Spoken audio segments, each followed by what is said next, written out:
সুপ্রিয় শিক্ষার্থীবৃন্দ, আসসালামু আলাইকুম। কেমন আছো সবাই? আশা করছি সবাই ভালো আছো, সুস্থ আছো আর নিরাপদে আছো। আলহামদুলিল্লাহ, আমি ভালো আছি।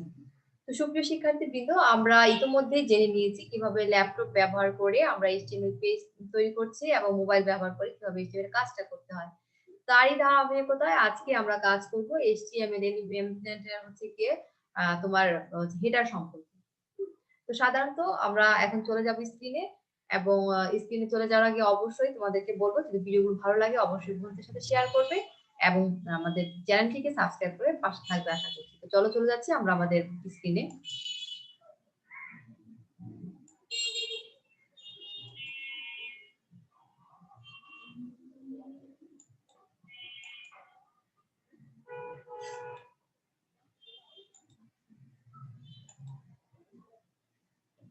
তো আজকে আমরা দেখবো যে HTML হচ্ছে গিয়ে ট্যাগ ব্যবহার করে কিভাবে একটা হচ্ছে হেডিং তৈরি করতে হয়। তো হেডিং আমরা সাধারণত জানি কি যে একটা যখন একটা পেপার করি আমরা সেখানে একটা হেডিং থাকে, সেই হেডিং এর মধ্যে কিন্তু আরো কতগুলো শিরোনাম থাকতে পারে। বড় যেটা হেডিং সেটা একটু বড় আকারে থাকে না, বড় ফন্ট সাইজ থাকে, এরপরে গুলো ক্রমান্বয়ে কিন্তু ছোট হয়ে যায়। ঠিক একই ভাবে হচ্ছে কি আমাদের তোমার HTML এলিমেন্টের ক্ষেত্রে সাধারণত 6টি তোমার হচ্ছে হেডিং ব্যবহার করা যায়। 6টা ক্রমান্বয়ে বড় থেকে ছোট হয়। তো সেই বিষয়টা আমরা আজকে দেখবো যে হেডিং। তো HTML এর মাধ্যমে কোন ডকুমেন্ট বা প্যারাগ্রাফের শিরোনাম লেখার জন্য আমরা হেডিং ট্যাগটা ব্যবহার করি। তাহলে কি করি? আমরা শিরোনাম লেখার জন্য হেডিং ট্যাগ ব্যবহার করে থাকি। এখন HTML এ মোট 6 ধরনের হেডিং ট্যাগ রয়েছে। কয় ধরনের? 6 ধরনের হেডিং ট্যাগ রয়েছে। এই হেডিং ট্যাগ গুলো হলো তোমার হেডার 1 এবং হেডার 1 এর ক্লোজিং ট্যাগ, হেডার 1 এর ওপেনিং ট্যাগ এবং হেডার 1 এর ক্লোজিং ট্যাগ। ঠিক একই ভাবে হেডার 2 এর হচ্ছে opening tag, closing tag, header 3, header 4, 5 এবং 6 সকলে কি একটা করে ওপেনিং ট্যাগ এবং ক্লোজিং ট্যাগ। তো এখন যদি বড় সাইজের অক্ষরে আমাদের শিরোনাম লেখার প্রয়োজন হয় তাহলে সেই ক্ষেত্রে আমরা কি করব? প্রথমে এই যে হেডার 1, এই হেডার 1 এই ট্যাগের মাঝখানে এলিমেন্ট হিসেবে আমরা লিখব বড় সাইজেরটা। এরপর অন্যান্য গুলো ব্যবহার করলে কি হবে? সেগুলো আস্তে আস্তে কি হবে? ক্রমান্বয়ে বড় থেকে এরকম ছোট হয়ে যাবে। তো সেই ক্ষেত্রে আমি তোমাদের একটা উদাহরণ হিসেবে দেখাচ্ছি, আমরা নোটপ্যাডে দেখবো। তো এরপরেও উদাহরণ হিসেবে তোমাদের দেখাচ্ছি যে তাহলে আমরা কি করব? প্রথমেই আমরা একটা ফাইলের বা নোটপ্যাডে, ল্যাপটপের বা আমরা হচ্ছে মোবাইলে যেখানেই কাজ করি না কেন HTML এর একটা ওপেনিং ট্যাগ ব্যবহার করব। এরপরে একটা হেড ট্যাগ ব্যবহার করব। হেড ট্যাগে ধরো আমি টাইটেল হিসেবে তোমাদেরকে দেখাচ্ছি, এখানে আমি একটা এলিমেন্ট রেখেছি www.jijopost.com। এরপর টাইটেলটা আমি শেষ করেছি। এই হেডের মধ্যে আমি টাইটেলটা কি করলাম? টাইটেলটা আমি শেষ করলাম। এরপর আমি যেহেতু হেডে আর কিছু লিখবো না, টাইটেল দিব না, এই জন্য আমি হেডকে ক্লোজিং ট্যাগ দিয়ে বন্ধ করে দিলাম। হেডকে ক্লোজিং ট্যাগ দিয়ে বন্ধ করে দিলাম। এরপরে হচ্ছে ধরো আমি যে বডির এই এখন যে বডি লিখবো, তো সেই বডির মধ্যে কালারটা দিয়েছি গ্রিন কালার। কি কালার দিয়েছি? গ্রিন কালার দিয়েছি। তো এখন আমি হচ্ছে হেডার ব্যবহার করছি বা শিরোনাম। ধরো আমি এখানে হেডার 1 ওপেনিং ট্যাগে একটা কন্টেন্ট লিখলাম, this is an example of heading 1। This is an example of heading 1। ঠিক একইভাবে এটা ক্লোজিং ট্যাগ দিয়ে বন্ধ করে দিলাম।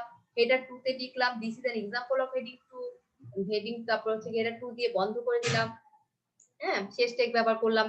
তারপর হেডার 3 দিয়ে ঠিক একইভাবে আমি এই লেখাগুলো একেবারে আমি হচ্ছে হেডার 6 পর্যন্ত ব্যবহার করলাম। আর হেডার 6 এর ওপেনিং ট্যাগে this is an example of heading 6। তারপর আমি হেডার 6 দিয়ে শেষ ট্যাগ দিয়ে এটা বন্ধ করে দিলাম।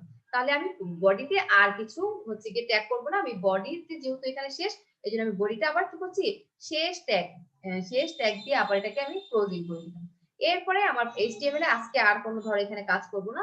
সেই ক্ষেত্রে আমি হচ্ছে HTML হচ্ছে এখানে একেবারে ক্লোজিং ট্যাগ দিয়ে আমার মোটামুটি কি করলাম? ট্যাগ ব্যবহার করে আমি ফাইলটাকে শেষ করলাম। তাহলে সেই ক্ষেত্রে আমি যখন এই কাজটা যখন আমি একটা নোটপ্যাডে লিখবো, লিখে যখন ফাইলে কি করব? সেভ করব। ফাইলে যখন সেভ করব, এই ফাইলে সেভ করার পর হচ্ছে গিয়ে আমার কি হবে? তো একটা নোটপ্যাড যখন আমি ফাইল ওপেন করব, ওপেন করে যখন যে কোডগুলো লিখলাম সেই কোডটুকু যদি লিখি, লিখার পরে আমি ফাইল মেনু থেকে কি করব? ফাইল মেনু থেকে সেভ এজে যাব। ফাইল মেনু থেকে কি থাকবো? যাব সেভ এজে যাব। সেভ এজে ক্লিক করে আমরা ফাইল নেম লিখবো, ধরো কি index.html। হ্যাঁ, বা আমরা হচ্ছে গিয়ে যেহেতু আগেটাতে ইন্ডেক্স ব্যবহার করেছি, তোমরা যা লিখবে হেড লিখে দিলা head.html। তাহলে এইখানে আমার হচ্ছে এটা থাকবে এবং সেভ অ্যাজ টাইপ যেখানে আছে সেখানে আমরা সিলেক্ট করব অল ফাইলস। তাহলে সেভ অ্যাজ টাইপে আমরা সিলেক্ট করব কি অল ফাইলস। যখন আমি সেভ অ্যাজ টাইপে অল ফাইলস এবং ফাইলের নাম লিখে দিব, লিখে html.h হিসেবে সেভ করব। যখন আমি এটা কোনো একটা মজিলা ফায়ারফক্স বা যে কোনো ব্রাউজার দিয়ে ওপেন করব, ওপেন করলে ঠিক আমাকে কিন্তু এরকম দেখাবে। কিন্তু আমি ফাইলে কিন্তু এভাবে কিন্তু এডিট করিনি, আমি সবকিছু ট্যাগ করে দিয়েছি কিন্তু ফাইলটা আমাকে দেখাচ্ছে এরকম। দেখো এখানে this is an example of heading 1, this is an example of heading 2। আস্তে আস্তে বড় থেকে ছোট হয়ে গেছে এবং কালারটা আমি বডির যে ব্যাক এসেছে এটা গ্রিন কালার দিয়ে দিয়েছিলাম, এই জন্য কালারটা গ্রিন আমাকে কিন্তু দেখাচ্ছে। তাহলে এইভাবেই কিন্তু আমরা আসলে কাজগুলো হচ্ছে কি নরমালি করে থাকি। তো সুপ্রিয় শিক্ষার্থীবৃন্দ, আশা করছি তোমরা বিষয় বুঝতে পেরেছো। তো এখন তো আমরা এটা দেখলাম, এখন সরাসরি আমরা একটু নোটপ্যাডে যেয়ে আমরা আমাদের হেডিংটা, আমাদের বইয়ের মধ্যে যে হেডিংটা আছে সেই হেডিংটা আমরা একটু দেখে নিব। তো চলো আমরা চলে যাচ্ছি আমাদের।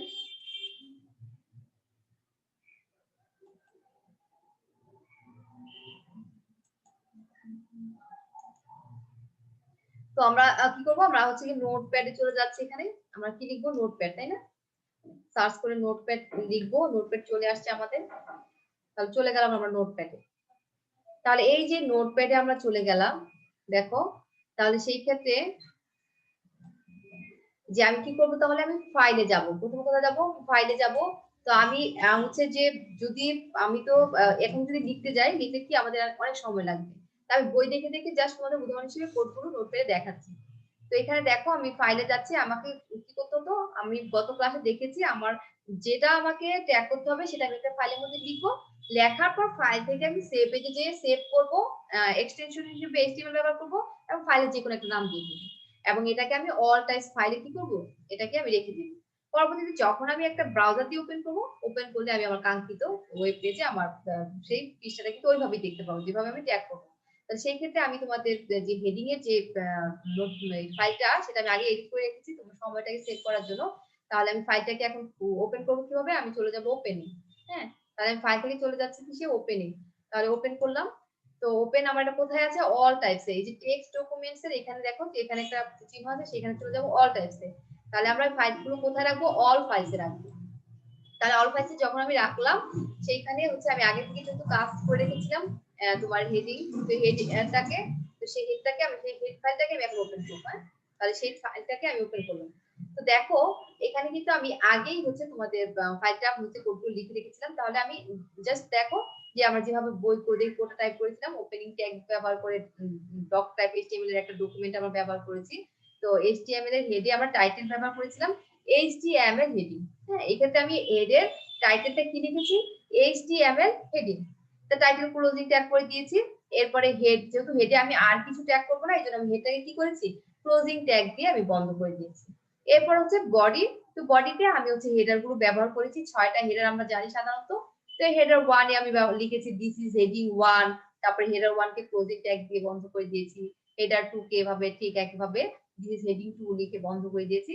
ঠিক বিষয়গুলো আমরা এভাবে লিখছি। লেখার পরে কি করেছি, এই যে বডি, এই বডিতে আমি আর কোনো কিছু ট্যাগ করছি না, এই জন্য আমি বডিটাকে কি ক্লোজিং ট্যাগ দিয়ে শেষ করে দিয়েছি।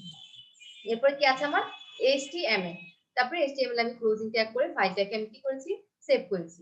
ফাইলটাকে সেভ করতে হয় কিভাবে, আমি বলেছি যে আমরা ফাইল থেকে যাব, ফাইলে যে সেভ পেজে যাব।